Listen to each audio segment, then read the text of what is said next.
melanjutkan dari video yang terjadi tadi, yaitu biasanya di pesantren memiliki beberapa macam-macam ngaji atau macam-macam istilah dalam kajian. Yang pertama ada weton dan sorogan. Nah, weton itu kajian yang dimana tempat dan waktunya itu menganut atau ditentukan oleh sang kiai. Sedangkan sorogan itu biasanya untuk santri dan waktu tempatnya itu yang memilih itu santri, yang dimana sorogan itu biasanya untuk memperdalam kajian sebuah kitab dan itu seperti privat kepada sang kiai. Nah, dalam pondok pesantren itu ada beberapa kitab yang dikaji, yang salah satunya ialah Safina, Takrib, Fathul Wahab, Idatul Awad, Irsyadul Ibad, Hikam, Imriti, Jurumiyah, dan Alfiyah, dan masih banyak kitab-kitab lainnya yang dikaji dalam pondok pesantren. Nah, yang selanjutnya ada sistem nilai di pesantren Ahli Sunnah wal Jamaah. Di dalam pesantren menekankan atau menanamkan nilai yang dipakai yaitu Ahli Sunnah wal Jamaah, atau aliran yang biasanya yang sering kali dipakai dalam pondok pesantren itu Ahli Sunnah wal Jamaah. Nah, yang berikutnya bahan pelajaran kalam yang umum dalam pondok pesantren itu biasanya atau bahan dasarnya itu dalam kitab Aqidatul Awam, yang dimana di dalamnya memiliki 20 sifat Tuhan atau 20 sifat Allah yang biasanya nazam tersebut dijadikan pujian dalam mushola ataupun masjid.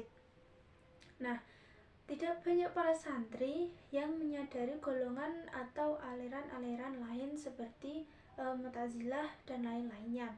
Konsep Ahli Sunnah wal Jamaah lebih terasa dalam bab fikih atau dalam pembelajaran fikih, yang dimana di dalamnya ada 4 madhab. Namun yang sering juga yang masyhur di Indonesia atau di kalangan pondok pesantren itu menganut madhab Syafi'i. Nah, yang selanjutnya kitab yang berpengaruh dalam fikih atau dalam kajian fikih itu yang paling dasar menggunakan atau seringkali menggunakan Safinatun Najah, yang kemudian jika dalam bab keagamaan atau tauhid itu biasanya menggunakan Sulam Taufik. Nah, yang selanjutnya kesenjangan pondok pesantren dengan dunia luar. Nah, adapun hambatan-hambatan yang dihadapi oleh pondok pesantren ialah seiring dengan perkembangannya zaman, maka persoalan-persoalan yang harus dihadapi dan dijawab oleh pondok pesantren juga semakin kompleks dan harus kita sadari mulai dari sekarang.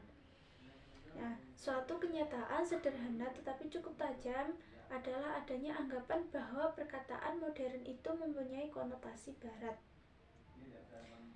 Meskipun tidak mutlak benar, kita tidak bisa menyalahkan anggapan ini karena pada dasarnya masih banyak mengakui bahwa nilai-nilai yang dianggap modern itu memang didominasi nilai-nilai dari barat.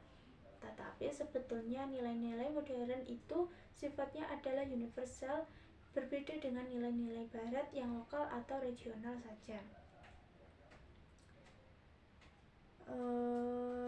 Selanjutnya kondisi pesantren dengan ilustrasi keadaan pesantren yang merupakan segi ketidakcocokan dengan dunia modern. Yang pertama ada lingkungan,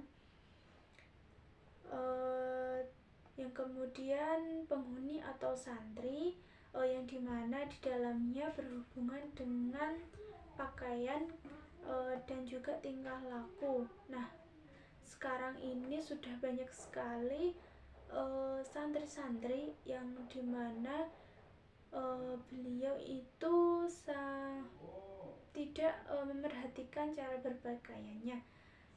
dan mengikuti tren-tren pakaian yang dimana pakaian itu biasanya berasal dari daerah barat. Nah, yang selanjutnya ada kurikulum, kemudian kepemimpinan, dan juga materialistis, dan ada yang lainnya. Nah, masalah-masalah yang dihadapi di dalam pondok pesantren ya seperti yang dikatakan tadi. Namun untuk dapat mengejar ketertinggalannya ini masih banyak masalah yang perlu dipikirkan lebih dahulu. Ya, yang selanjutnya permasalahan umum yang dihadapi pesantren itu lepas dari persoalan analisa sejarah, apakah pesantren merupakan kelanjutan dari sistem gilda para pengamal tasawuf di Indonesia dan Timur Tengah pada masa lalu, atau merupakan wujud dari sistem pendidikan Hindu-Buddha yang telah terislamkan. Kesadaran yang mulai tumbuh mengenai pesantren itu sering disertai dengan sikap apresiatif secukupnya, misalnya dengan memberi penilaian bahwa sistem pesantren adalah merupakan sesuatu yang bersifat asli atau indigenous Indonesia, sehingga dengan sendirinya bernilai positif dan harus dikembangkan. Nah, mungkin itu saja yang bisa saya sampaikan mengenai pemikiran Nurholis Madjid, terutama dalam konteks sosial yang semakin plural dan dinamis. Nah, dari pemahaman di sini aplikasi dalam kehidupan sehari-hari yang dapat kita terapkan yaitu keseimbangan dalam beragama, toleransi dalam kehidupan sosial, menanggapi tantangan zaman, pembentukan karakter berbasis ajaran Islam. Nah, kesimpulan buku dari Nurholis Madjid tentang moderasi Islam ialah beliau menekankan pentingnya sikap moderat dalam memahami ajaran Islam dengan menghindari ekstrim atau ekstremisme baik dalam konteks pemikiran maupun praktik agama. Beliau memandang Islam sebagai agama yang memberikan ruang untuk pluralitas dan toleransi serta mengajarkan keseimbangan antara duniawi dan juga akhirat. Moderasi dalam Islam menurut beliau bukan hanya berarti pertengahan dalam beragama, tetapi juga melibatkan kemampuan untuk menyesuaikan ajaran Islam dengan konteks sosial, politik, dan budaya yang berkembang.